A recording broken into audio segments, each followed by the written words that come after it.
ready. They say they need to ban the podcast equipment and take y'all mics away. And oftentimes when I listen, shit, I agree. For real talk. Hey, man, just because we know people don't mean that they know things. A lot of us was in the same classes with some of these folks. That don't mean they were passing these classes. All the time. It ain't the world leaving you behind, man. It's your line of thinking.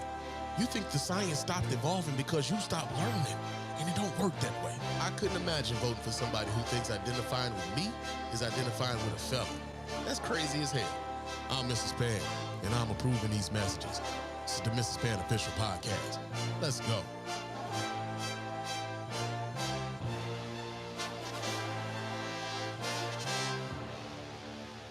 Yo, what's going on, everybody? Welcome to the Mrs. Spann Official Podcast. I'm your host, Mrs. Spann. This is episode number 76 of the show. And, yo, man, we are here on a Father's Day 2025, man. We are chilling out. We are maxing out. We are relaxing out. And, yo, man, shout out to all of the fathers who are doing the damn thing, man, whose kids made sure that you know that you are appreciated. And those of you who allow for your kids to love on you, man. I was talking to one of my partners earlier this week. Hey, man, just chill out, man. Allow them babies to love on you, man. Sometimes I think as fathers, we get so caught up in being providers and everything that like we just don't we're not necessarily equipped with the ability to allow for ourselves to be loved on, man, and to be appreciated. So for all of you fathers, man, who are out here doing the damn thing, man, my salute out to you, and shout out to all of the kids who are appreciating their dads and everything the dads have done for them, man. You know, it's always good, man, for folks to be appreciated. And so on this Father's Day, for all of the fathers out here who are doing the damn thing, who deserve it, yeah, man, shout out to you, man. So like let's kudos, man.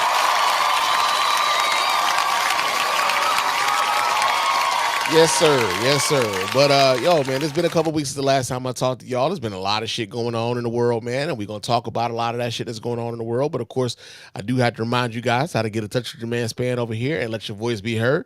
Go ahead and hit up that hotline at area code 313-288-0485. There's area code 313-288-0485. Leave those voicemail messages. Of course, those messages will get played here live on the show and responded to in kind. You can also chop it up with your man Spann here live while we're doing the show on YouTube and on Facebook. Right? So if you're watching the show live and you want to chop it up with your man Spann and you want to get your voice heard, go ahead and hit up the hotline, area code 313-288-0485. You can also hit your man Spann up at Bluesky and Threads. My name on Bluesky is Mr. Spann.bsky.social, right? But on Threads is Mr._Spann. Threads and Instagram is Mr._Spann. So go ahead, follow me on all three of those platforms. Chop it up with your man Spann throughout the week. Also, you can go to our YouTube channel, like the videos that we put up on the YouTube channel, but also subscribe to our channel over there on YouTube. That's one way for you to take in the show, right? Because YouTube has become more of a podcast sort of a medium. Go ahead and subscribe to the show on YouTube, man, and like and subscribe us over there. And also, you can put comments there as well. Let your voice be heard on there, and we really do appreciate everybody who does that, right? Also, leave us a 5-star review on iTunes and or Spotify. Those 5-star reviews are the ones that get read here live on the show. We really do appreciate everybody who does that. It doesn't cost you a dime, just a couple minutes of your time to let everybody know while you're rocking with us over here at the Mrs. Spann Official Podcast and the Spann Report Podcast Network in its entirety, right? So if you guys to do that for us, we really do appreciate that. Also, we do have a store, man, so you can go to our store. The store link will be in the show notes. You can go ahead, copy yourself some merch, get yourself a t-shirt, get yourself a baseball cap, get yourself an athletic shirt, get yourself a coffee mug, get yourself a mouse pad. We got things over there that I believe that a lot of you guys would like, and the stuff looks good also, man. So we really do appreciate you guys who want to support in a tangible way, and you get some tangible back. So we really do appreciate you guys for doing that as well, man. Real talk. But yo, man, I don't have a whole lot of random thoughts and shit, other than the fact that yo, man, your man Spann's birthday is this week. Yeah, man.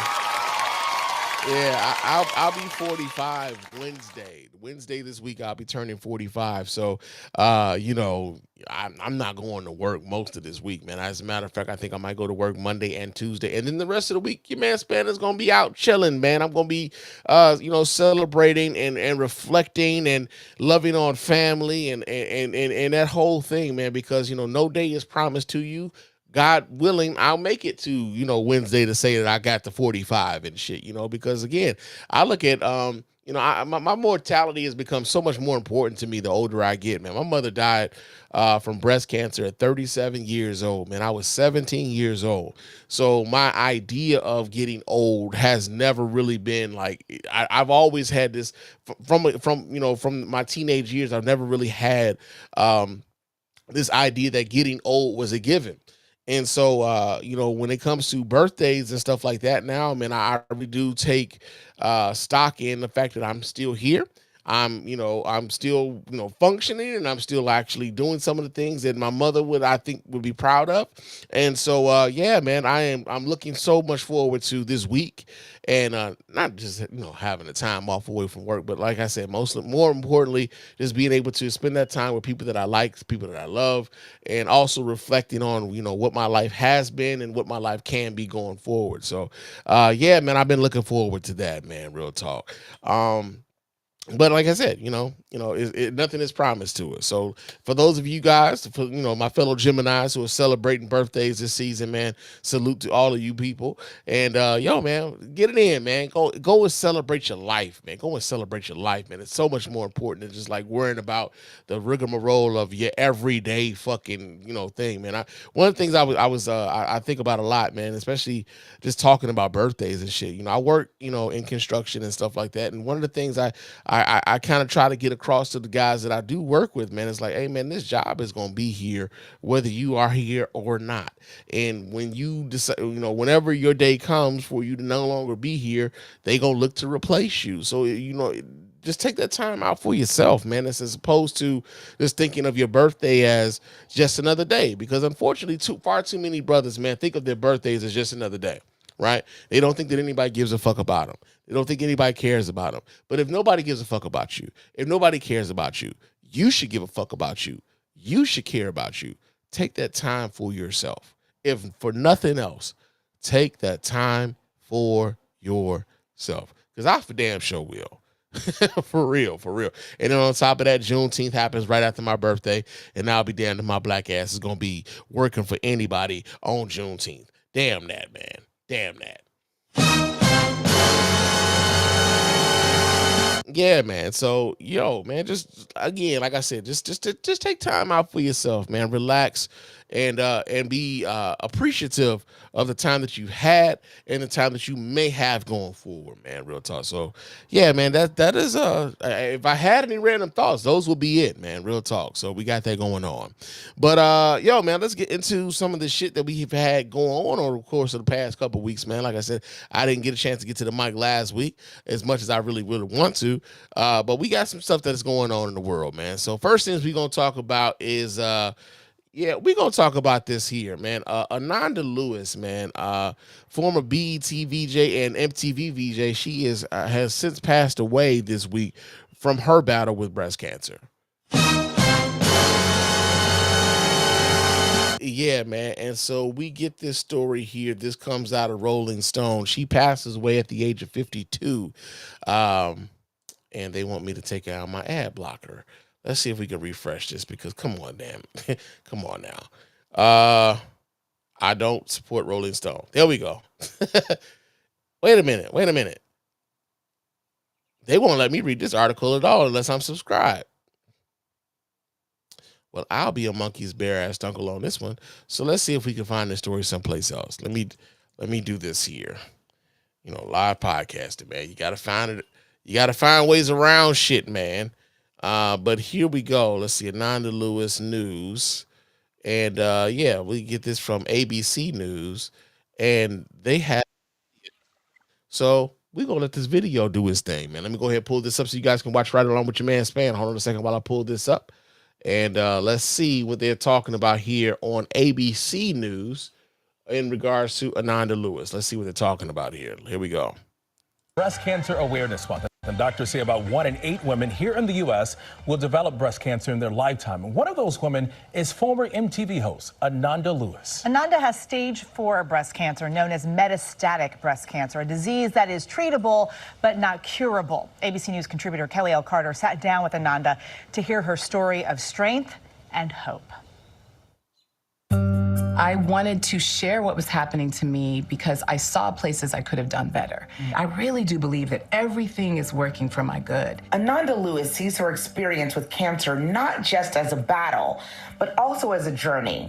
Hers began almost 6 years ago when she found a lump in her breast. The one-time host of BET's Teen Summit. Welcome back to Teen Summit. And a former MTV VJ, she admits she did not have regular mammograms for years. I know by 47 I should have had my first mammogram, right? And I didn't do that because I saw my mom do it for 30 years and she still ended up being diagnosed with breast cancer. I didn't have the understanding then that I had now. So I, did the best I could with the information I had at the time, and now that's changed. But that's also one of the reasons I decided to share. I wanted other women who were avoiding mammograms to just bite the bullet and go get it. In October 2020, Ananda revealed her cancer diagnosis. By then, one of the things I kind of wanted to, kind of speak on with this is that unfortunately, in regards to breast cancer and black women also tend to have a more aggressive form of breast cancer when they are diagnosed with breast cancer, right? And it's unfortunate that, like, if you have a family history of said types of cancer, then you should be a little bit more vigilant about your advocacy for yourself as far as like getting the treatment and getting the screenings and things of that nature because of the family history. And so again, like I said, with my mother was 35 when she found out. Like, she had done like the self-breast exam and stuff like that. And then when she went in for her mammogram, they found out that it was actually cancer. And she battled that cancer for 2 years. It went into remission for a year. And then when it came back very aggressively. And so, I understand in some ways how some people can think that like, I watched my mom do this and it didn't prevent anything, but maybe not so much about prevention, but also about treatment and being able to treat it, get it early so that you are able to treat it and extend your life. Right. So like, I want us to be, vigilant about, the way in which we take care of ourselves. We should all be very vigilant about the way in which we take care of ourselves. At stage 3 on Instagram. I have been fighting to get cancer out of my body for almost 2 years. But she decided not to have the doctor-recommended double mastectomy followed by rounds of chemotherapy.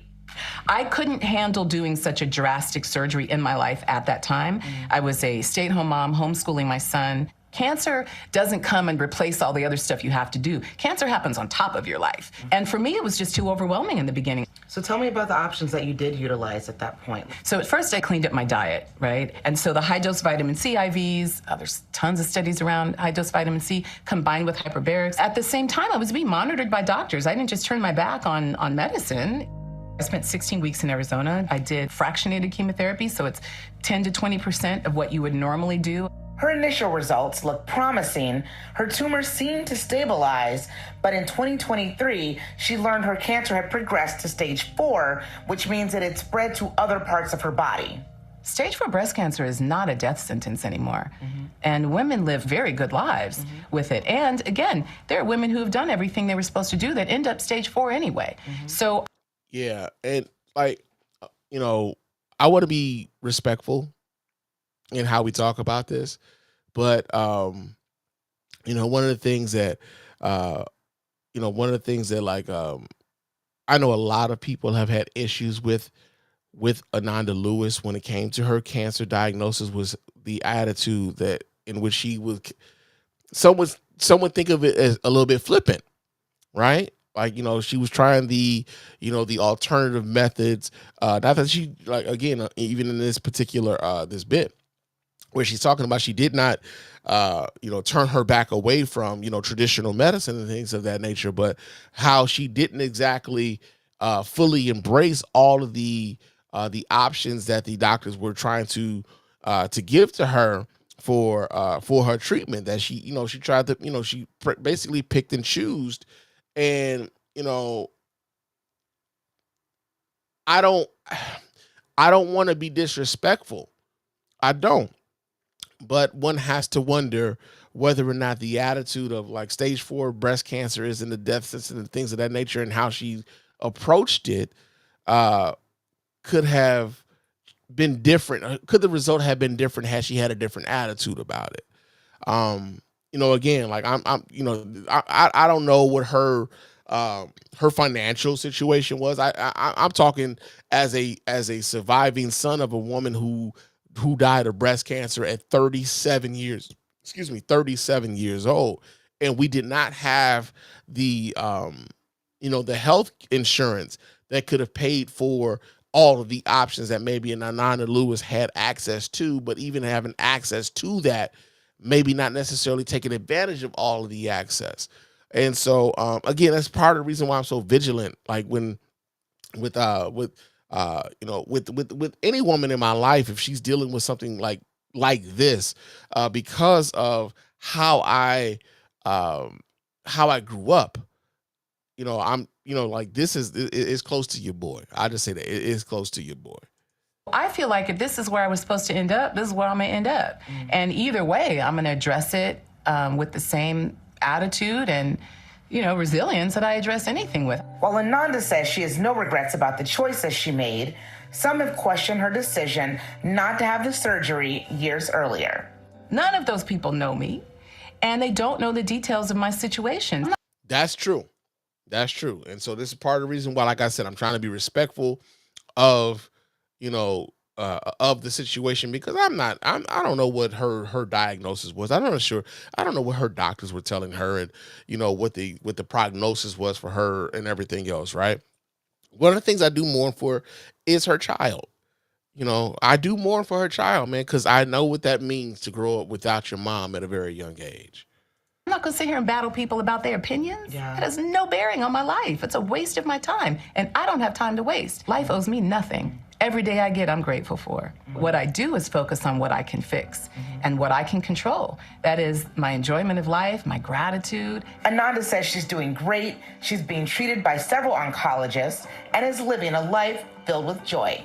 What is your hope that sharing your story now is going to do for other women who either are going through this or who may be going through this in the future? I really look forward to a time where women are given the full picture by the doctors they trust. And I think it's really important to remember you're not just trying to kill the cancer. That is the most important thing you're doing. But all the things around that, supporting your body, feeling good about yourself. And this is why I stand behind my choices. I'm certainly not trying to encourage other women to go this route. People need to do what works for their lives. But I have done what works for mine, and I stand behind my right to do that. She did that. She did all of that. Just unfortunately, we lost Ananda Lewis this week. And so, prayers out to her family, condolences out to her family, for the loss of Ananda Lewis. But I hope that, with this, it'll bring more awareness, like more people will become aware of the need for the cancer screenings, the need for the mammograms, the need for the self-examinations. I want people to be more aware of that, because again, I am the son of a woman who lost her battle with breast cancer at 37 years old. So this is something that's very near and dear to my heart. And I just pray for her children, her child. And, hopefully they are able to get the love and the comfort and the strength that they need to grow up, not necessarily having their mother going forward, but still having a strong memory of their mom. So, man, Ananda Lewis, we lost her. She's dead at the age of 52. Let's move on here. We got another story. Bill Maher. Now, I don't really watch Bill Maher anymore. I used to be an avid Bill Maher fan. I used to watch Bill Maher all the time. Bill Maher was at a time. There was a time where Bill Maher was one of the few progressive, sort of like real talk type of shows that you could watch. It would come on HBO, and you would sometimes get to see some of your more progressive folks, having a verbal altercation with some conservatives and what have you, right? But Bill Maher, over the course of some time, has become more and more a bit of a what's the word that I'm looking for here now? I think that Bill Maher has really done himself a disservice by believing that he's an enlightened centrist, right? He claims that the left has like kind of left him behind, so to speak. And in many ways, they're like there's a lot of people on, say, for the right, and you can plausibly say this, that there are many people who are Republican, traditional Republicans, who will look at the Republican Party today and how it's molded around Donald Trump and believe that the Republican Party has left them behind, right? Well, Bill Maher has this idea that the left has left him behind. Now, I'm not sure how the fuck he gets to that point, considering the fact that, like, it wasn't as if Joe Biden was like the most leftist fucking president we ever had. It wasn't as if Barack Obama was the most leftist president we ever had. However, Bill Maher seems to think of himself, and I would put what's that motherfucker? Stephen A. Smith. Stephen A. Smith thinks he's like one of the more leftist, enlightened centrist, so to speak. And so what ends up happening is they think that they're, like sometimes they do they do the false equivalencies, right? Well, the left has done this and the right has done this, and so this makes it justifiable. When oftentimes it's like, yo, we know there isn't an equivalent to what the fuck is going on either side, right? Just because, and I think that we have this happen in the media also, where the media has become this thing where, because we have this thing happening on the right, there has to be this equivalency on the left, right? And whether it's true or not, a lot of our journalistic media feels as though they have to frame it in that way. And so people like a Stephen A. Smith are constantly highlighted. People like a Bill Maher are constantly highlighted because they are operating in this space where, well, both of them are pretty fucked up. When it was like, hey, man, there's not an equivalence in this shit, right? It's just not, right? But Bill Maher, reason why we're talking about him tonight, is that Bill Maher feels as though it was prudent for him to blame the victims of Sean Diddy Combs for not coming forward earlier. Yeah, man. So we get this story here. Let me see if I can pull this up here. Where did I get this from? Here we go. We get this here from the Huffington Post. It says the real-time host claimed to understand why leaving an abuser can be difficult for women, only to make a series of callous statements. Now, again, the Huffington Post is a left-wing, sort of publication, so take from it what you will, right? But let's see, they have a video here, so we're gonna, we're gonna put a video up so you guys can watch right along with your man Spann. Hold on just a second while I pull this up for you guys to watch right along with me. Give me a second here. Boom, boom. All right. All right, let's see what they're talking about here on the Huffington Post. Let me go ahead and maximize that, and let's see what they're talking about here. Spoke in the trial this week. They also corroborated the claim that Cassie was abused by Combs. He noted that Combs kicked and would physically, violently attack her. Scott Mescudi, who many of us know as the rapper Kid Cudi, also spoke in the trial this week. If you didn't know, he dated Cassie for a brief moment in 2011. He corroborated a claim that was in Cassie's 2023 lawsuit that kind of led us to this moment. Okay, so apparently this video doesn't have anything to do with what we were talking about here. But let me stop sharing this. Let me go ahead and just read the article here. Let me minimize that. All right, it says real-time host Bill Maher weighed in on the ongoing trial of Sean Diddy Combs, who stands indicted on federal charges including sex trafficking, and the comedian appeared to blame Combs' ex-girlfriend Cassandra Cassie Ventura for the abuse she allegedly suffered at his hands. We need to keep two thoughts in our head at the same time, Maher said on his show, said Friday on the show. One, Diddy is a bad dude, really bad, like the worst thing in rap since Hammer Pants. A violent, sick fuck. and we should lock them up and throw away the baby oil. And 2, things have changed enough so that moving forward, the rules should be if you're being abused, you got to leave right away, he continued. Now, I completely understand why in the past women often did not do that. Mara went on to argue that victims had little recourse prior to the Me Too movement that emerged in the last decade and helped women expose their abusers, but suggested that victims who don't immediately speak out in today's age are at fault for sowing public mistrust. Ventura started dating Combs in 2007, notably before the Me Too movement began, and she accused him in 2023 of repeated physical and sexual abuse that began gradually and grew worse over the course of their relationship. It's not victim shaming to expect women to have agency to leave toxic relationships, Marr said on Friday. Quite the contrary. To not expect this is infantilizing, he continued. If Diddy walks free, it will be because his lawyers can point to an endless stream of texts from Cassie expressing what is often called enthusiastic consent. So what we're hearing from someone like a Bill Maher in this particular moment is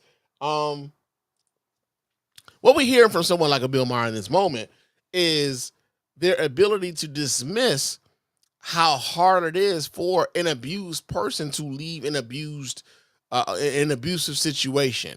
And he makes the point that because the Me Too movement happened, that it should be easier for these women to leave these abusive relationships, not understanding and still kind of glossing over the power dynamic that would keep a woman in that particular position for when she was in that position, right? So everyone acts as though, and I've said this before, man, everyone acts as though it can't be them, right? It can't be you. You would never be caught in a situation like that. You would never allow for a situation like this to happen. You wouldn't stay. You would have left. All these things, right? When it's in the hypothetical, when you're talking about something that is theoretical, everyone acts as though they have all of the answers surrounding what's happening for that moment. Until, of course, it's you in that moment. And the fact that Bill Maher, even today, would blame someone like Cassie for what happened to her is nasty as fuck, bro. It's nasty as fuck. And at a certain point, you got to wonder why anyone at this particular point is still listening to fucking Bill Maher. Because we got to understand, man, like, we've been talking about over the course of the last, like I said, like the last time you guys heard me on the mic, man, I was saying every 5 years, man, it seems like we find ourselves defending, or social media has this thing where we're defending terrible dudes doing terrible fucking things, and people finding excuses as to why these dudes were doing these terrible things and why it's okay that these dudes were doing these terrible things. And Bill Maher, in this particular instance, seems to be adding on top of the idea that Cassie invited these terrible things to be happening to her, and divorcing her entire situation, her entire relationship, the entire power dynamic of that from why those things were happening to her. Bill Maher has become one of those, again, when he talks about the left leaving him behind, or the left, I'm a leftist, or I'm a liberal, or whatever the fuck it is he calls himself today. But if you go out of your way on an HBO show to blame a victim for their beating and their sexual exploitation, I'm sorry, you sound like a MAGA motherfucker right now. You sound like somebody from MAGA. Like, you sound like those women in MAGA who will like wear a t-shirt to a MAGA rally and say, I want Donald Trump to grab me by the pussy, right? Who act as though those women who were abused by Donald Trump, that they were somehow wanting what happened to them to happen. That not only that, they are willing and able to offer up their own pussies for Donald Trump to grab. This is what Bill Maher sounds like right now, right? It says, it's not victim shaming to expect women to have agency to leave toxic relationships. Quite the contrary, to not expect that it's infantilizing. If Diddy walks free, it will be because his lawyers can point to an endless stream of enthusiastic consent. A graphic on the screen next to Mar showed text messages from Ventura presented at the trial in which he wrote, I'm always ready for it. I'm always ready to freak off. Now, divorce that from the fact that Diddy was whooping her fucking ass. He was whooping her ass. We saw that. We saw Diddy beat the shit out of this woman on camera.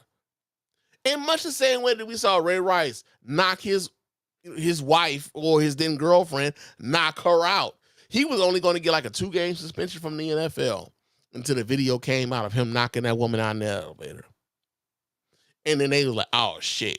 Once they saw the video, we can't allow this motherfucker to play football after this came out. And so it's sad that after that has happened, that Bill Maher would say, well, she said she's always willing for a freak off. I mean, hell, if she getting her ass whooped, bruh, what the fuck do you expect for her to say? He beating her ass, man. So yeah, man, fuck Bill Maher. I'm at a point now when it comes to Bill Maher. Like anytime he says something now, and it's above me now. It's above me, man. Cause fuck this nigga, man. Real talk. Bill Maher blaming Diddy victims for the shit that's happened to them is really fucking rich. But we got that going on, man. This is the same motherfucker who thought he was cool enough to call himself a house nigga. So we got that going on for real. Yeah, that's what's going on. Another story that we have going on, man. So wait, did I have this pulled up? I thought I had this, but I don't have that. So I'm gonna move on to something else because I did want to talk about that, and we are going to talk about that, but I'm gonna move on to something else. Oh, here we go. This is what I want to talk about. So Miss Shirley, man, the little baby girl that be doing the boots on the ground, dance or whatever, man. She done went viral on TikTok, social media. She went on the Jennifer Hudson show. She's been on all over your Facebook, all over your Twitter, all over your threads, all over your Bluesky. The little baby is everywhere, right? And she been doing these boots on the ground dances and whatnot, man. And people are, at first it was, people felt like it was adorable, you know what I'm saying? The little girl out here doing the dance, and she had all the little swag and whatnot that go with the dance. Like low key, I ain't even learned this line. If I'm being real though, your man Spann got 2 left feet. I can't dance to save my goddamn life. Yeah, man, but baby girl she got the moves, you know what I'm saying? And she was out here doing the little boots on the ground, man. I'm like, okay, little girl she got it, she got some moves or whatever. But apparently her having the moves has made a lot of people a bit uncomfortable with the fact that not only does she have some moves, but also that she's seemingly around a bunch of adults, and seemingly she's being overexposed to the chagrin of a lot of people on social media. So we get the story here out of USA Today. It says Miss Shirley who's 4 years old. She's a 4-year-old. Is a TikTok sensation. Some fans are worried, and her mom is speaking out. Letitia Tucker has always known her daughter Lariah had star power. So when the 4-year-old went TikTok viral in February for line dancing to 803 Fresh's hit song Boots on the Ground, she wasn't surprised. Lariah, known as online as Miss Shirley, has gone viral before, but the TikTok where she smiled while stomping with French boots and a pastel pink fan brought her a new legion of fans. She grew to 981,000 followers on the platform, appeared on the Jennifer Hudson show, and was featured on 803 Fresh's music video of the song. What Tucker didn't expect, however, was how quickly the stream of hate from viewers followed. Suddenly, the TikTok page's comment section was filled with viewers sounding off on everything from the level of attention on Lariah is excessive to if the dance moves are appropriate for a 4-year-old. When are we going to stop exploiting our babies? One commentator seethed, "This is wild that we think this is okay." Another replied, "The attention crossed the line after TikTokers posted videos stating that they were calling child protective services on Tucker. In the latest instance of a parent receiving flack over posting their children online, when parents put their child on social media, they open themselves up for reactions that may be out of their control," says Leah Plunkett, author of Sharenthood, why we should think before we talk about our kids online, and a faculty member at Harvard Law School. So I know here on the Spann Report podcast network, we've talked about parenting and parenting for the internet. Like, we've talked about that often, and oftentimes it was, when we did talk about those things, it was about how people were disciplining their kids, right? Like, oftentimes we will find parents physically abusing their kids, whether they be boxing their kids or giving their kids some sort of physical type of punishment, and posting that shit online. Or they would say, for instance, give their kids a fucked up haircut and post that shit online. Or they would force their kids to stand outside and hold a sign of some sort and post that shit online to embarrass them. And I've never been a fan of that, right? Because I've always felt like, it was one of those things where you were parenting your kids for a bunch of strangers, right?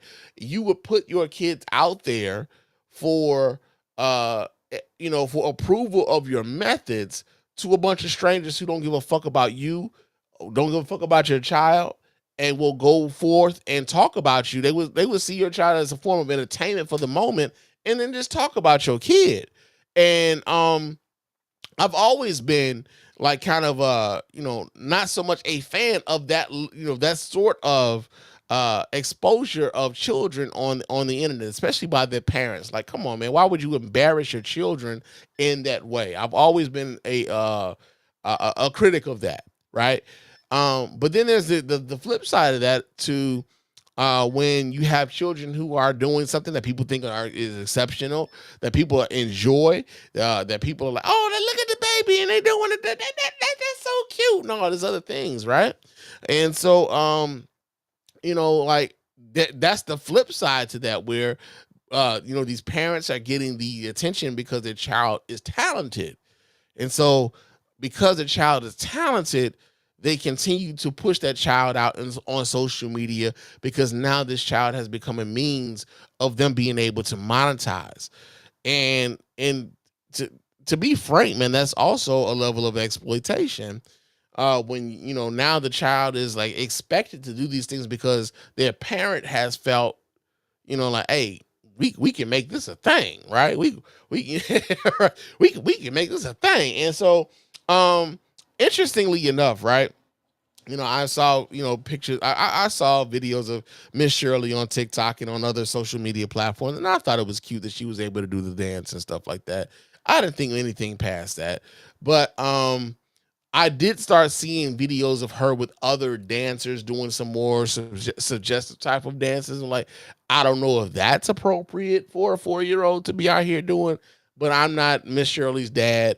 I kind of wonder where Miss Shirley's dad is, in regard, or how he feels about his baby girl being out here in that way, right? Especially with some of the more suggestive dances that that she has been shown to do with some other dancers, right? I would never go so far as to call child protective services on a parent because of their child being, doing like viral dances and shit like that on the internet. Like, I don't have that kind of time to be involving myself in that way. Unfortunately, some people do, right? Some people do. And they did call child protective services on Miss Shirley's mama, and that was crazy. Yeah, the folks did call them parents, like the people's on her. And folks are worried about this young lady. I say young lady, this baby having an OnlyFans when really it was a Facebook page for her fans only, not necessarily an OnlyFans, but you can understand how, the terminology and the way people use the internet can get people kind of confused and whatnot. The weird thing about this is that I'm wondering I'm wondering why there isn't the same level of scrutiny given to another young TikToker or a social media sort of sensation, and that's Lil Samaj, right? Now, for those of you who may not necessarily understand who Samaj is a cute little boy, right? He's from down south. I'm sure you may have seen him where I'm the very first video of Samaj I saw was he was in the kitchen, called himself washing dishes, and his mama walked up and said, "Samaj, what you doing?" He like, "Ma'am," and she said, "What she doing?" He was like, "Washing dishes," right? And she like, "Well, you got water on my floor." He like, "But you got shoes on, no?" Like he, it was like, yo, the level of like the maturity coming from this young boy, right? Like people were like that child done been here before, and then you also see that Samaj has been doing, some meet and greets with people online and stuff. He has I think he has a collaboration with Lil Van Van. Now I remember when Van Van came out and people were like, "Yo, man, y'all running Van Van crazy, man. Y'all need to give Van Van a little break." Van Van has showed up on fucking Abbott Elementary and everything else, right? So like you got to understand that like there is a level of nuance that we have to apply to this. It's just unfortunate that like when it comes to these kids, we understand that these kids don't really make the decisions for themselves as far as like whether they want to do these things, like a meet and greet for a 4-year-old or a 5-year-old. I'm sure like the 5-year-old, like he had no fucking choice in that matter.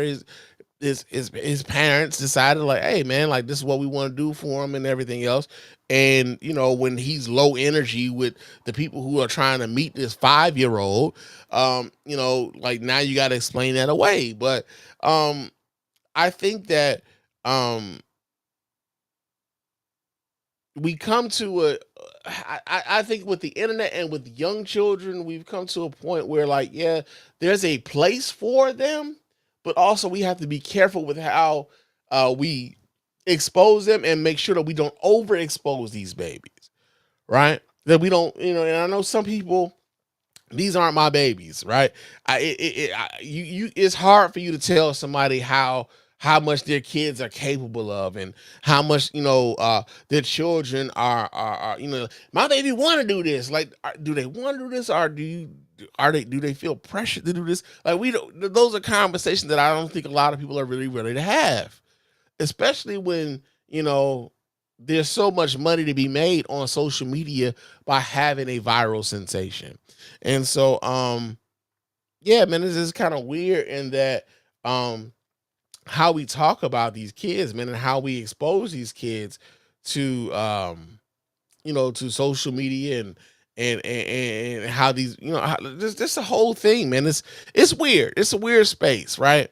I just hope that when it comes to Miss Shirley, that when it comes to her daughter, like her mom, that like this is something that allows for them to be what's the word that I'm looking for? Allows for them to be properly compensated, but also doesn't allow for the young baby to be exploited. So yeah, man, we got that going on, man. Miss Shirley is she's I mean, she's blowing up. The baby girl is blowing up. She's been on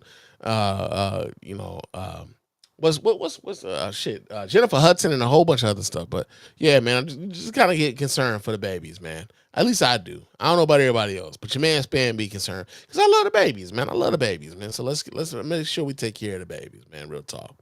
Now another story that we have here going on, man.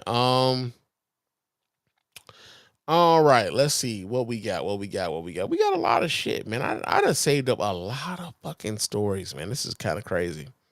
But we gonna talk about this here, man. We gonna get into some of this Trump shit. So, of course, you guys know there have been demonstrations across the country protesting against Donald Trump and his mass deportation program that he has going on. Oftentimes, we are, like if you're on social media, if you're watching, any type of like user generated content, you find out that like some of the people who have voted for Donald Trump find themselves like, oh shit, I might have fucked up. So like it might have been I might have fucked up on some shit when it comes to their political choices, right? But I'm gonna pull this video up so you guys can watch right along with your man Spann here. Here is a business owner who voted for Donald Trump, but in his voting for Donald Trump, a lot of his employees have found themselves on the wrong side of ice. Okay, so we're gonna pull this video up and we're gonna watch. Let's see what he got to say about this shit here, man. Check this out. Emotionally, it takes a toll. You get to know these guys. You become their friends, just not an employer, but a friend. And you see what happens to their family. It's quite a shock. They did everything right, and they all had their work permits. They all, a few of them have driver's licenses. They worked with me on the Navy base, which had to go through intense security, and they found out all about their past. And you become connected with them and more than just a boss-employee. You voted for Donald Trump? Yes, I did. If you had a chance to sit across the president like you do now with me, what would you say to him? Well, the buck stops there, right? I did not understand his wishes to go after people who are legally here. So that's one of the things, right? He, along with unfortunately, a lot of Hispanic voting, Hispanic Trump voters, they thought that when Donald Trump was talking about mass deportations, he was talking about the criminals. Remember that lady from Mexico who had came here illegally but somehow got legal status later on? I believe her husband and her son, and they were in Las Vegas somewhere, and they got businesses and all this other. He's here for the illegals, not for the people. Like they thought that they were being different, right? They thought that they were different. They didn't think that he would be coming after them. This dude was employing illegal immigrants, right? I'm sorry, undocumented workers. He was employing undocumented workers. Now, here's the question that I would have for any of these people who voted for Donald Trump, who are employing undocumented workers. What the fuck did you think he was talking? Like, y'all really thought like that he didn't have anything against any of these people who were not white? Let's make this clear. Who were not white, who were here without documentation. What made you think that he was gonna spare these motherfuckers? And for those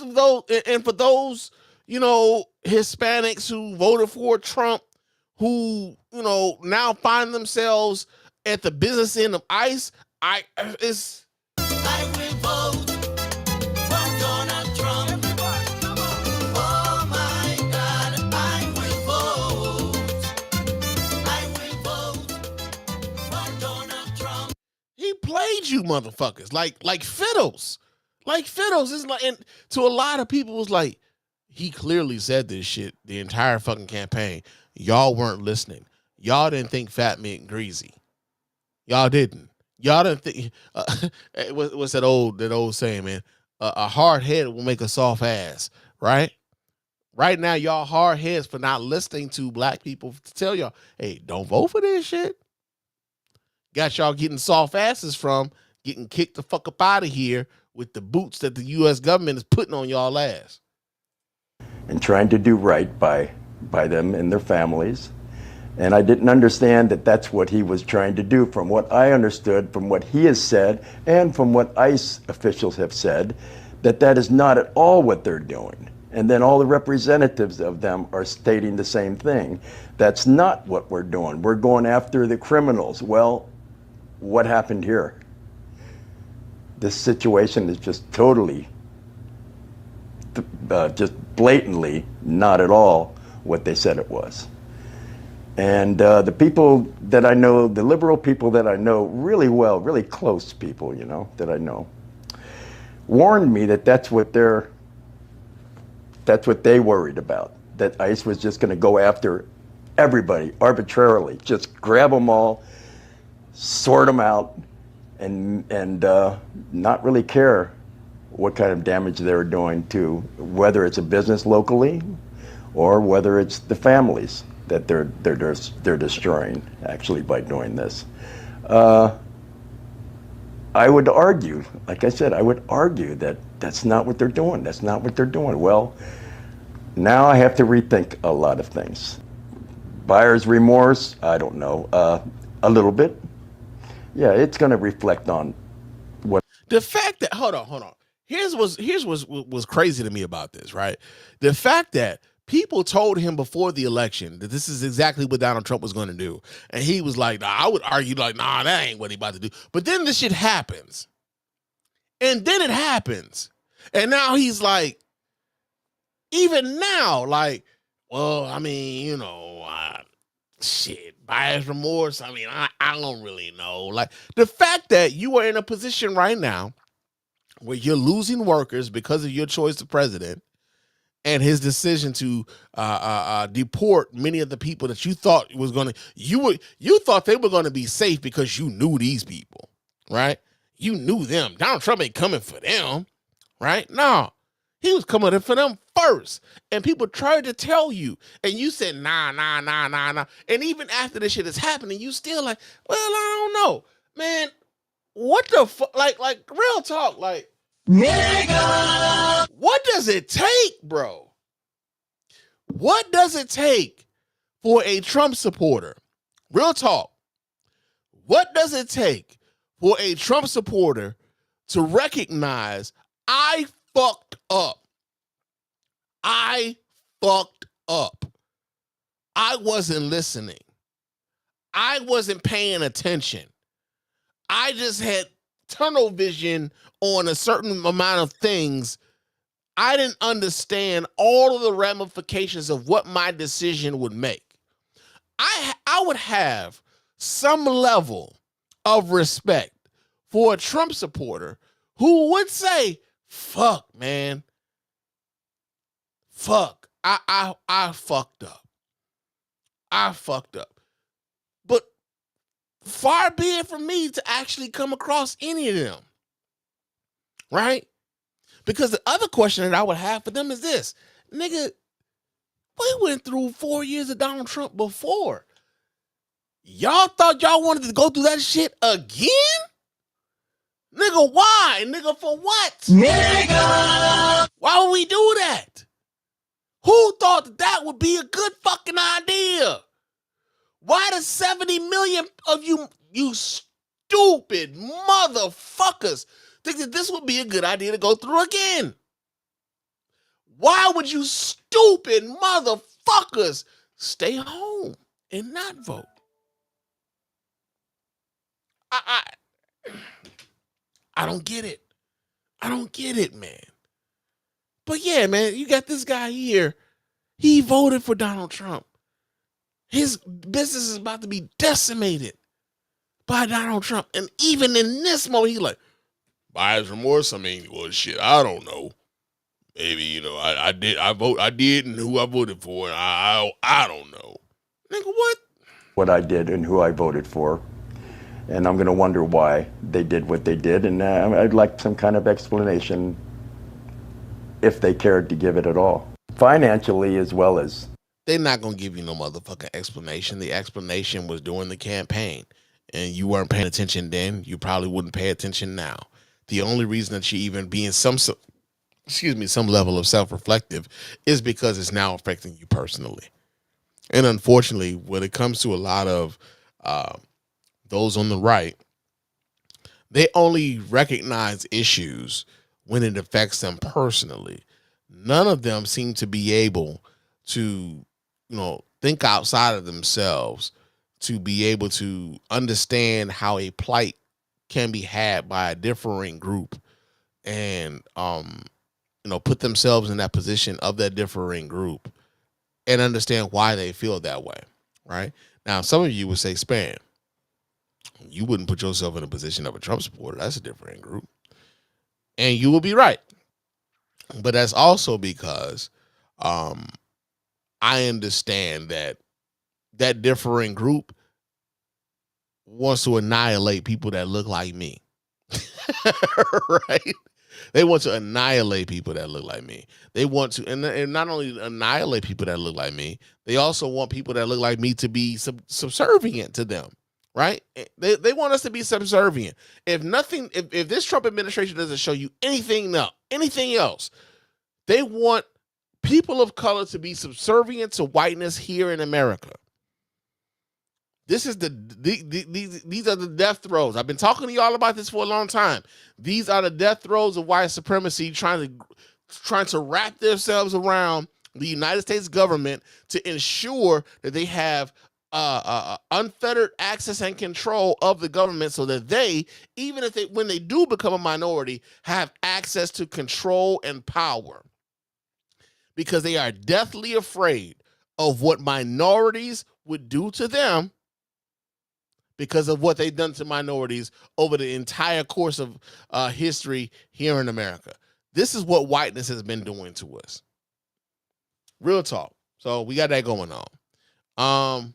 Let's see, we got a comment here. My man Jamel Goose.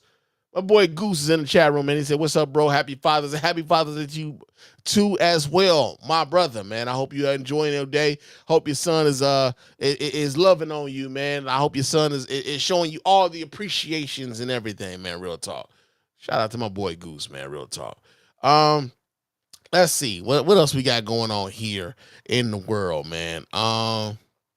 Oh, yeah, let's talk about this shit here. So the Grammys, man, the Grammys are out here changing awards and shit. They came out with a whole new Grammy Award category after Beyonce won for Best Country Album, man.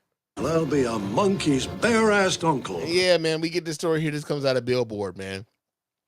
It says the country music is getting a new Grammy category, Best Traditional Country Album. It is the only new music category being added for the 68th Annual Grammy Awards in 2026. To reflect the change, the existing Best Country Album category has been renamed Best Contemporary Country Album. The new category will join the 13 other categories in Field 5, 4 of which are specifically dedicated to country, while the others cover American roots, Americana, bluegrass, blues, folk, and regional roots music. New categories are considered from proposals submitted to the Recording Academy's Award and Nominees Committee, which are then voted on by the Academy's Board of Trustees. The community of people that are making country music in all different subgenres came to us with a proposal and said we would like to have more variety in how our music is honored. Recording Academy CEO Harvey Mason Jr. tells Billboard that they said, "We think we need more space for our music to be celebrated and honored." Mason said that the proposal had been submitted a number of times previously before passing this year. And I'm calling bullshit. Get the fuck out of here. Nigga! Get the fuck out of here, nigga. I don't believe that at all, man. Real talk.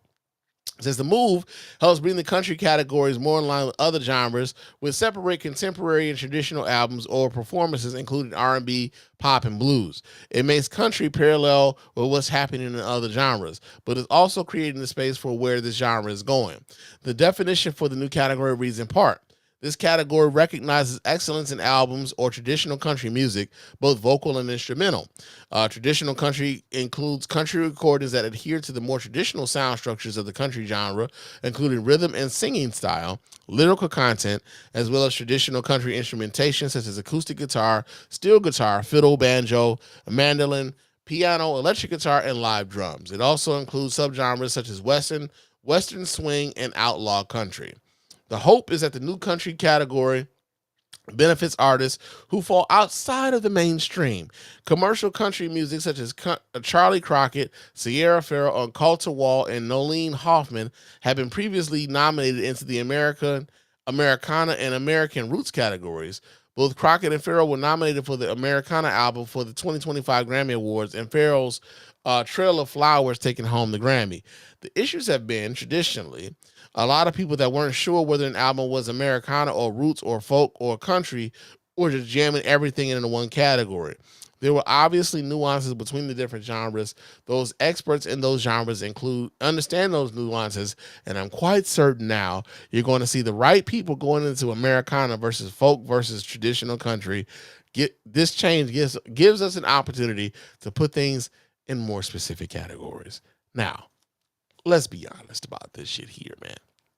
The reason that the Grammys have decided to add a quote-unquote traditional country album category is because of the fact that Beyonce won for Best Country Album at the last Grammy Awards. Let's also make sure that we understand that the country music establishment wasn't happy with the fact that Beyonce won for Best Country Album at the Grammys, especially considering the fact that the country music genre in and of itself has their own fucking awards. And guess what? They didn't give Beyonce a goddamn thing. And so because we now know that like people consider the Grammy Awards to be the Oscars of the music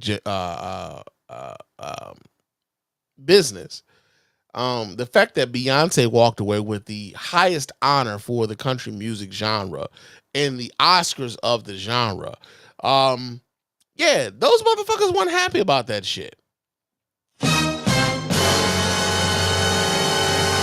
So they came up with a whole other motherfucking category to keep people like Beyonce from winning. So now we have a traditional and a contemporary. And they acted as though this was, no, we've been talking about this for a long, long time. But it only happened until after Beyonce won for the Best Country Album in 2025. Get all the way the fuck up out of here. Nobody believes you. Nobody believes you. Here's the thing, man. I think what we're seeing is, people not being used to having to compete, right? This is why we are seeing so much pushback on DEI, affirmative action, things of that nature. People from different communities stepping into different types of jobs, different types of genres of music, different types of filmmaking, they are threatened by the idea that because other people are being able to have a place in these areas, that now they themselves won't be able to compete. And so we got to make it to where, hey, in order for us to continue to win these awards, win these accolades, win these jobs, we've got to separate ourselves in some way. America, in a large degree, and it's not just Donald Trump, but America in a large degree, because again, America is slated to become a majority minority country by the year 2045. What we're seeing are the death throes of white supremacy and white people. They're trying to keep hold of the things that they've had control of for so long. They feel as though they are losing control of all of this. They cannot compete. Right? This is what this is really about. They feel as though they cannot compete with this. So because they cannot compete with this, then we need to put barriers in place to keep these people from being able to be on the same playing field as us. So this is where you get a new country category. Do they have a contemporary hip hop category and a traditional hip hop category? Do they have a traditional R&B category and a contemporary R&B category? Let me know, because I'm not sure. I don't know. I would be lying to y'all if I said I was like fully vested in this and I had all of the answers on that. If they do have these, let me know. Shoot your man a text. Shoot your man a comment. Shoot your man something. But let me know. But how many of these genres came up with like, you know what, man, we gotta have a contemporary R&B album, best album, and also a traditional one. Right? Same thing with jazz, same thing, folk music or whatever. A lot of these categories. Here's the other part that goes unsaid. A lot of these categories they don't even fucking televise. Right? They don't even bother televising them. Right? But the fact that Beyonce won for best country album, it just reeks of we can't have this happen again. So we gotta have a tradition. We gotta do something. We can't have this happen again. So yeah, man, we got that going on. Let's see, we got another story here that we're gonna talk about. The Southern Baptist Convention wants to get rid of gay marriage across the fucking country, y'all. Yeah, man, we get this story here. This comes out of the New York Times, man, and they want me to log in. I don't have any fucking logins for y'all, man. Shit. Let me see if I can refresh this. Can we refresh this and just read the story? Okay. Let me see if I can find an alternative source. Let's see. Let's see.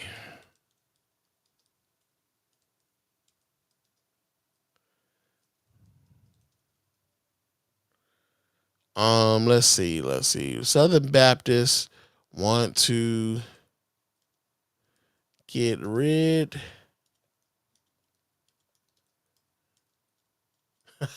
I spelled get G-I-T. What the fuck is wrong with me? Of gay marriage. Let's see. All right, so we get this story here. Is there? Oh, there's video to this. That's an 8-minute long video, though. We don't need that. But how about this 3-minute long video? So let's see if I can pull this up so you guys can watch right along with your man Spann. Hold on just a second here while I do this. Oh, yeah. Let's do that. Let's go ahead and play this. Here we go. The Southern Baptist Convention, the annual meeting of the largest Protestant denomination in the U.S., wading into America's culture wars. The 10,000 voters in attendance adopting resolutions calling on congregants and secular politicians alike to ban things like gay marriage, transgender acceptance, IVF, and pornography, even tackling the topic of sports gambling, hoping to limit it. We do want to use our size and our influence to remind lawmakers of who we believe they're accountable to. It's not just that they're accountable to Southern Baptists as the denomination. We think that they're accountable to God's laws. These demands come at a time when, in many ways, Southern Baptists are at the zenith of their political power, with the nation's third highest ranking politician, House Speaker Mike Johnson, an outspoken member of the movement. You humble yourself before the Lord every day. Almost 13 million people identify as Southern Baptists, according to the Baptist Press, a number that has been decreasing in recent years, but still a vital and influential voting bloc with all three branches of the federal government controlled by conservatives. These truths are not just truths for Southern Baptists. They're not just truths for Christians. These are truths that are foundational for societies to flourish. Understand here, when it comes to people like these Southern Baptists, you got to understand, man, that this country has been founded with the understanding of a separation of church and state. What these people want to change is the separation between church and state. They want the state to essentially enforce their religious doctrine upon all of its citizens, despite whether or not those citizens adhere to the religious doctrines that they adhere to, right? So if you are a Sikh, if you're a Muslim, if you are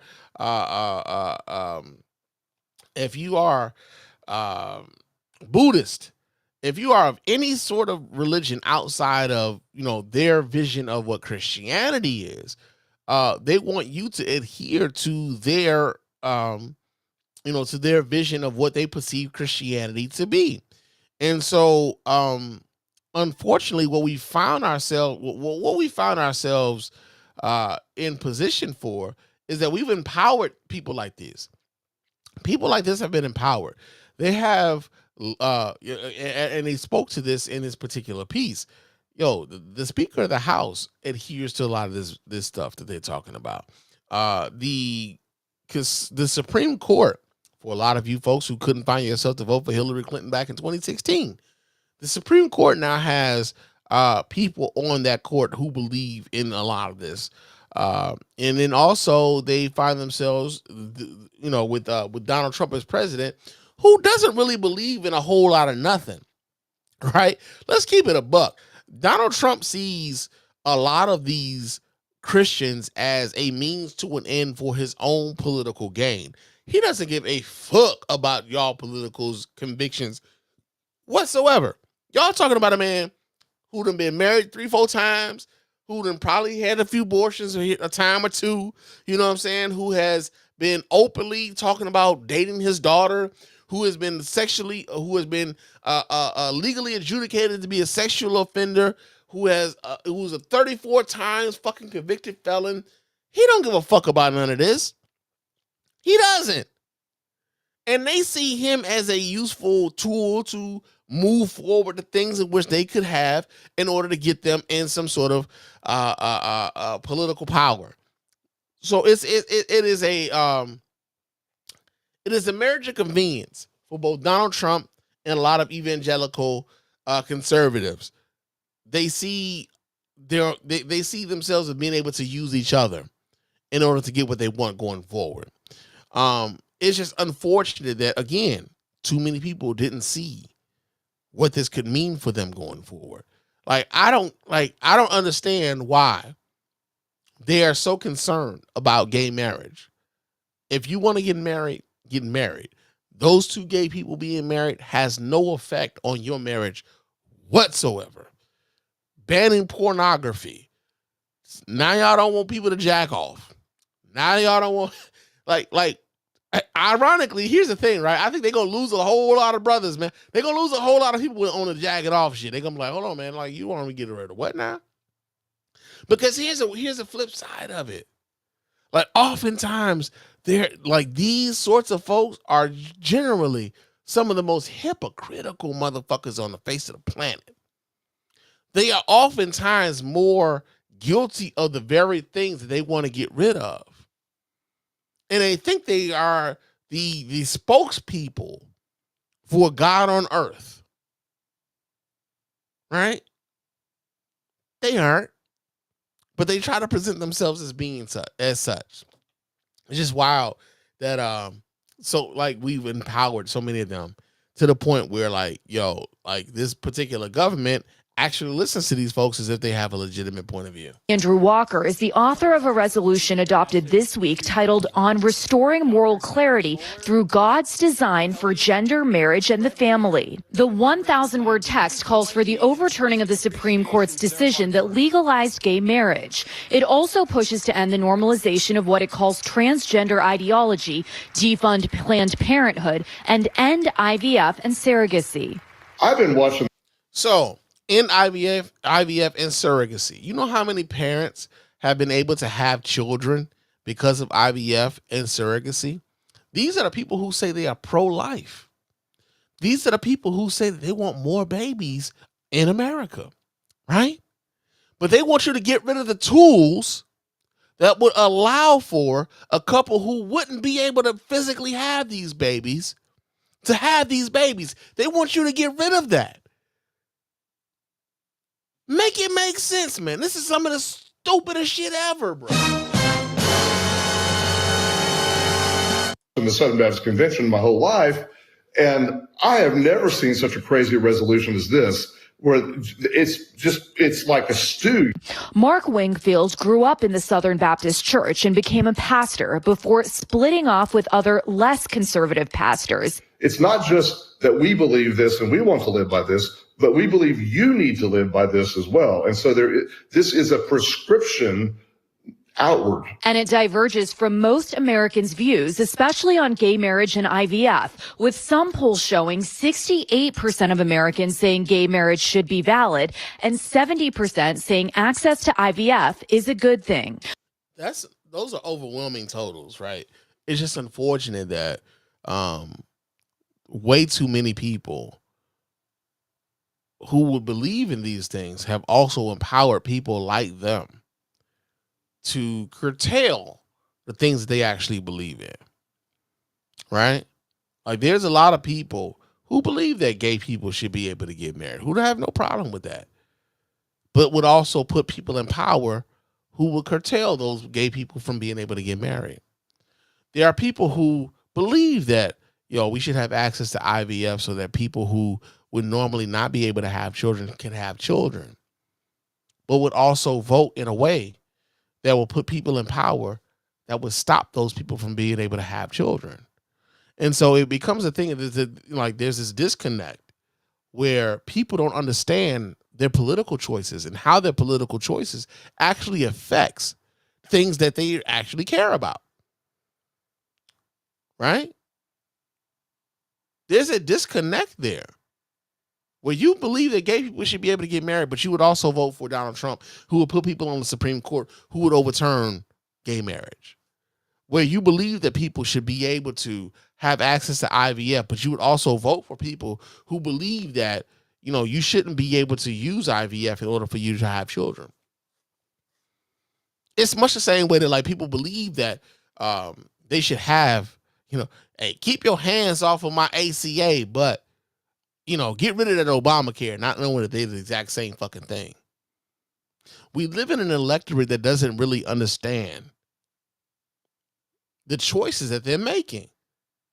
And we also live in a time where we elevate voices of the misinformed and put them on the same plane as those who are informed and think that they're supposed to have the same level of impact and think that they should have the same level of influence. And this is how we find ourselves dealing with the bullshit that we find ourselves dealing with today. We have elevated way too many dumb motherfuckers. Elevated them way too much. And put them on the same pedestal as people who actually know things. And these are some of the results that we get. But Wingfield says what happens in the Southern Baptist Convention can be a cultural bellwether for the direction of the Republican Party. It's an indicator of the mood of that segment of the electorate and of the citizenry. And as young men drive a resurgence of religion and a shift towards right-wing cultural values, Andrew Walker sees an opportunity for the convention. In a culture that I think is awash in constant change, constant flux, that as people are looking for stability, I do hope that they would look to the Southern Baptist Convention. Whether more do might impact how much sway these votes have on the rest of the country. And just moments ago, the Baptist Convention. Well, we're done with that. But yeah, man. It's one of those things, man, that we find ourselves dealing with that we didn't necessarily have to deal with had more people actually paid attention when it comes to how they approach these elections. And, again, these elections have consequences and we have to deal with the ramifications of those, right? So we got that going on. I'm going to talk about this here and then we're going to get on up out of here because I've been running my mouth for a little bit, man. Like I said, I had a whole bunch of stories saved up and shit. Hopefully, because your man Spann going to be off for a good portion of the week, I'll be able to get on the mic again sometime early, later on this week. So we're going to talk about some of this other stuff too. But, excuse me, one of the things I want to kind of talk about, and I said I promised people on social media that I would talk about this, is that so Donald Trump, he went about the business of unleashing the National Guard and Marines into California because folks in California were protesting against his use of ICE and how they were coming after folks who were at Home Depot looking for work and going after people who were at schools and people who were going to their kids' graduations and what have you. People were upset with Donald Trump's use of ICE to facilitate his whole mass deportation program, right? And I said I would talk about this because, for one, I was like, yo, like, again, when we talked about, old boy who was talking about his employees and losing his employees, like there was a personal loss for him because he was losing money, right? But also, Donald Trump trying to become the dictator that he promised he would be on day one, right? And the weird part about this is that when Donald Trump stated that I would become a dictator, but for one day, right? He was like on day one, I would do this or whatever. And, a lot of people on the right, people who supported him, thought that it's just Donald Trump talking shit. You know what I'm saying? Donald Trump always say shit. He getting the left all riled up. Y'all always getting riled up over everything Donald Trump say. But then he actually goes out and does the shit, and then suddenly those people become quiet. Right? So Donald Trump told y'all he was talking about, I'm just going after the criminals. I'm going after the most dangerous people and everything else. Are the people who are at Home Depot looking for work the most dangerous people in America? Are people who are celebrating their children graduated from school the most dangerous people in America? Are those the people that we supposed to be going after? Right? Now, there were people who were protesting the fact that Donald Trump sent ICE into a lot of these different neighborhoods. But here's the other part about this that I think is interesting.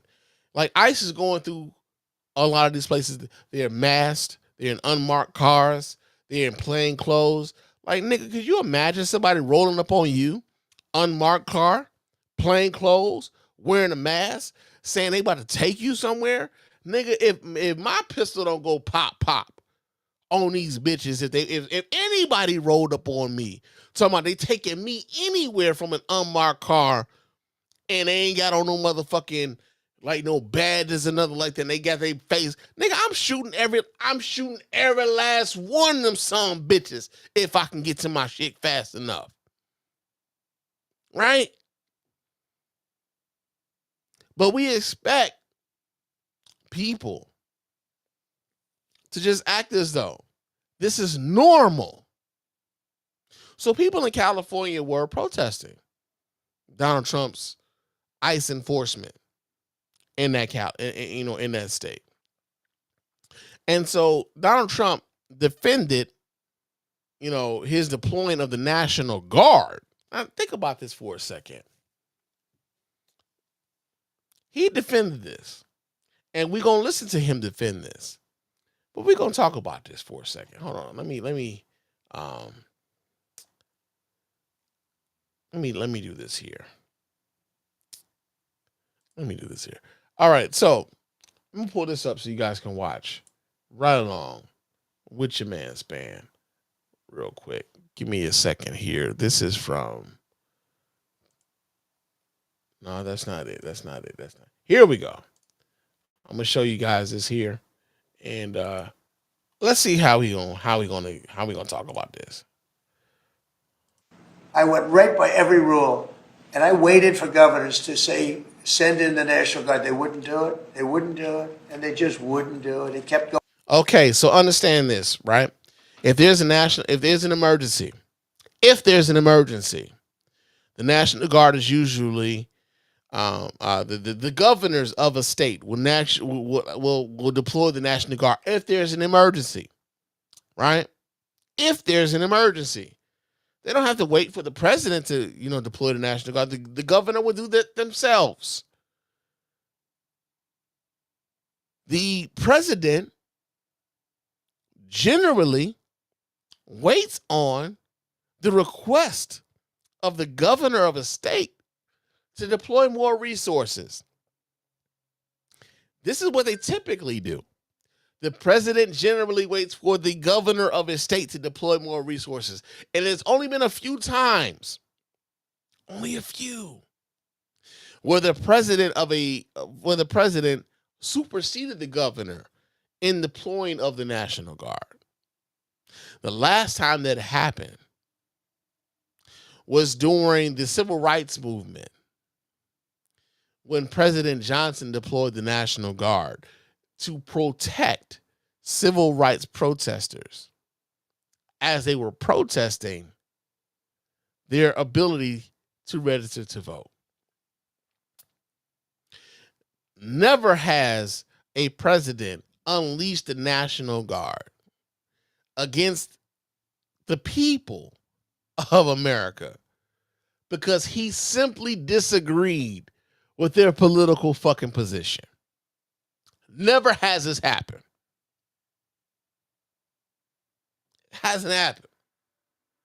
So when Donald Trump gets on here, gets in front of the microphones and says, well, I was waiting for the governors to, deploy national. What the fuck are you waiting on the governors for? Obviously, in this particular instance, there wasn't a motherfucking emergency, but you tried to make this into an emergency. You tried to make this into an emergency that wasn't existing. You were trying to make this a bigger thing than it was. This is what Donald Trump does. Going on and on, got worse and worse. And in Minneapolis, that city was burning down 7 days. And I said, I don't care. The governor, who's a governor that just happened to be running for vice president, a total, you talk about an incompetent governor. He's an incompetent person. That he was picked. Well, I was actually very happy he was picked for other reasons. But this guy wouldn't call this orange son bitch can't even stay on topic. The National Guard. And we ultimately just sent in the National Guard. We stopped it. But that was after 7 days. And I said to myself, if that stuff happens again, we've got to make faster decisions because they don't want to do it. The radical left, it's usually radical left, and it's usually governors that are Democrat, and they don't want to call them in. They don't want to save lives. They don't want to save property. They don't want to call them in. I don't know what it is. We sent them in, not early. We sent them in late as far as I'm concerned. But here's another thing, right? So as he's talking about how he sent in like the National Guard and he sent in the military and things of that nature, even as he's talking right now, especially when it comes to the Marines and things of the nature, he's talking as if those people had been deployed and they had not yet been. So even while he's talking to the national media from the Oval Office, he's lying like a sack of shit. He is lying like a motherfucker, even right now.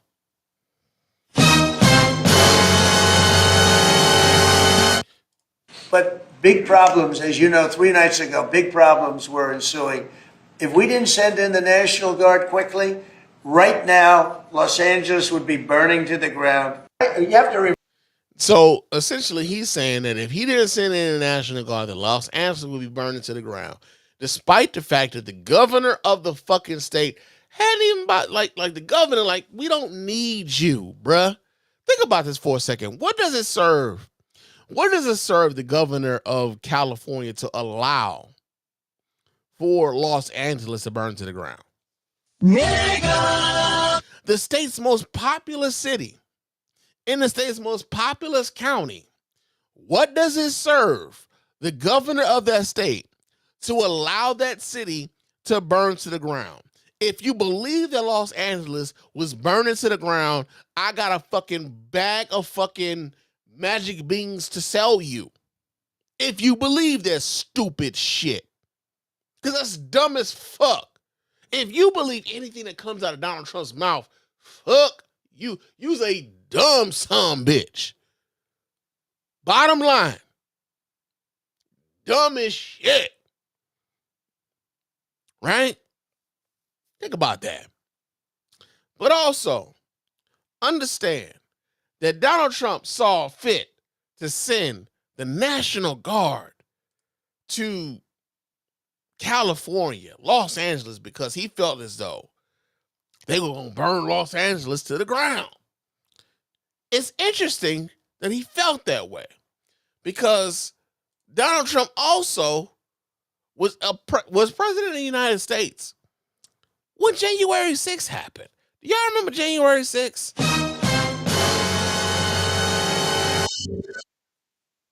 So on January 6th, there were people, pro-Trump folks, who were upset at the results of the 2020 election. Donald Trump told these people that the election had been stolen from them. It was some bullshit, but they believed it anyway. And these people were beating police officers. Police officers died. Some of them motherfuckers lost limbs. Some of them lost fingers and shit.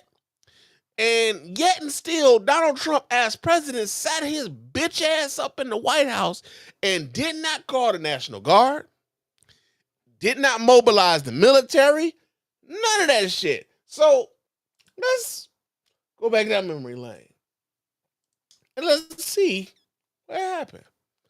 The violence of January 6, 2021 is so central to Donald Trump's re-election efforts. Donald J. Trump and the J6 Choir. That he opened a campaign rally with a song from men convicted of attacking the Capitol that day.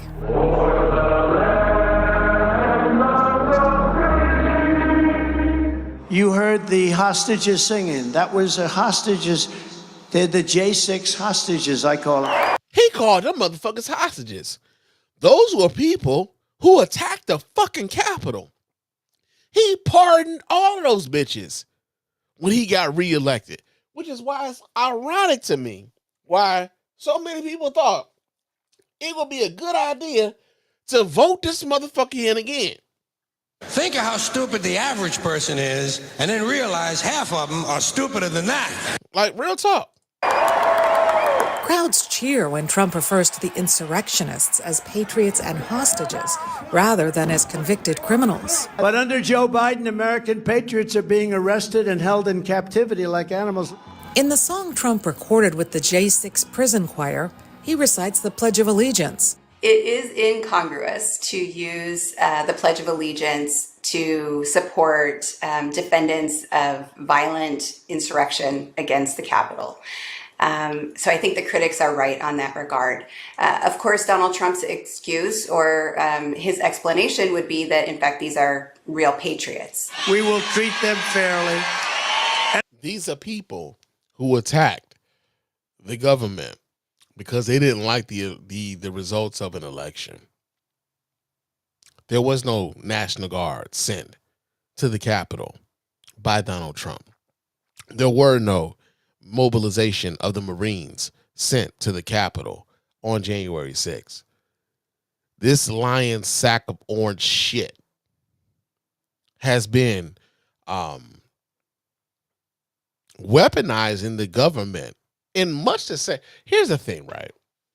When Donald Trump was no longer in the office, and when people were trying to hold Donald Trump accountable for what he did when he was in office, he used the terminology of weaponizing the government against a political opponent. And yet, here we have him using the weaponization of the government literally against California because he sees California as antithetical to his very existence. He sees Gavin Newsom as someone who was antithetical to his very political experience, his very political existence. And so he would weaponize the federal government against California, right? In much the same way he's been weaponizing the federal government against Harvard. And much in the way he's been weaponizing the federal government against the state of California to say that, hey, California won't be receiving any federal funding. Meanwhile, California actually sends more federal funding to the government because they pay more in taxes than a lot of these red states. But these red states actually take in more federal funding than they actually put out. Right? So it's been very interesting to kind of watch people allow for Donald Trump to operate in this way. And like, one of the things part of the reason why I talk about this stuff in the ways in which I do is because I know people, unfortunately, who voted for this shit, who think that this shit was a good idea, who would make excuses for this shit.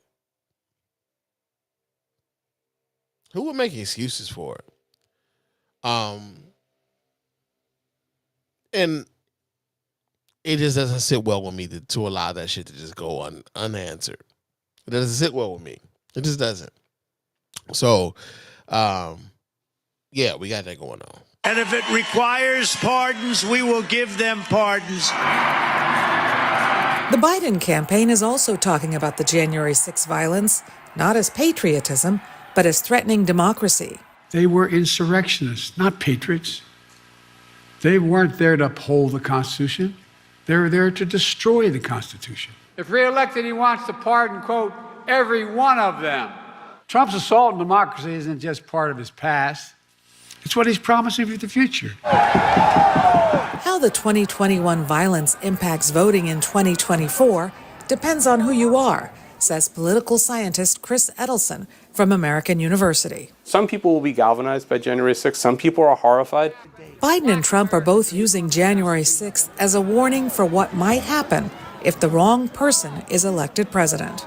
Yeah, well, we see what the fuck has been happening since Donald Trump has been elected president. So, this dude tried to have a presidential, I'm sorry, not a presidential. He tried to have a military parade on his birthday using the army, despite the fact that this bitch-made motherfucker dodged the draft, was using his connections to dodge the draft and not go to Vietnam, when many of those folks during the Vietnam era could not avoid the draft in the way in which Donald Trump was able to avoid the draft, and now uses the military as his own fucking political prop. Fuck that bitch. I'm sorry. Fuck that orange piece of shit.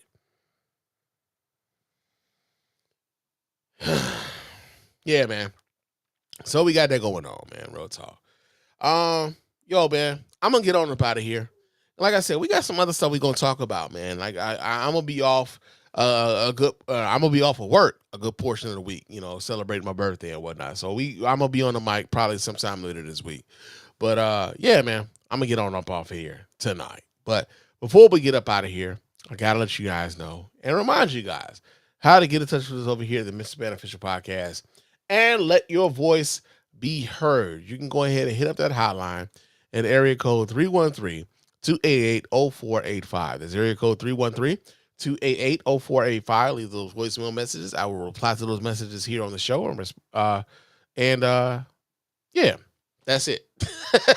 I will reply to those messages here on the show. Also, follow your boy on Bluesky. My name on Bluesky is Mr. Spann.bsky.social. Follow me there. Chop it up with your man Spann throughout the week. Also, I'm on Threads. I am mostly on Threads. So if you want to follow your man Spann on Threads, my name on Threads and Instagram is Mr._Spann. Follow me there. Chop it up with your man Spann throughout the week there. Also on YouTube, like and subscribe to the channel on YouTube, but also leave us a comment on YouTube. Let us know what you're thinking about what we're saying here at the Mr. Spann Official Podcast, man. We really appreciate you guys who do that. Also, leave us a 5-star review on iTunes and or Spotify. Those 5-star reviews are the ones that get right here live in the show. We really do appreciate you guys for doing that. Doesn't cost you a dime. Just a couple minutes of your time to let everybody know why you're rocking with us over here at the Mr. Spann Official Podcast and the Spann Report Podcast Network in its entirety. And also, go ahead and copy yourself some merch, man. We got our Spann Report Podcast Network store. Copy yourself some merch, man. Go ahead and buy yourself a hat. Buy yourself a t-shirt. Buy yourself a mouse pad. Buy yourself a laptop cover or something like that. We got all that stuff in the store, and we really do appreciate you guys for supporting us in that way. And it's one way for you to give us something tangible and for you to receive something tangible in return, man. So we really do appreciate you guys for doing that, man. Real talk. But I am about to get on up out of here. Get myself together and ready for work tomorrow. But I will talk to you guys again soon. But until next time, fam, peace.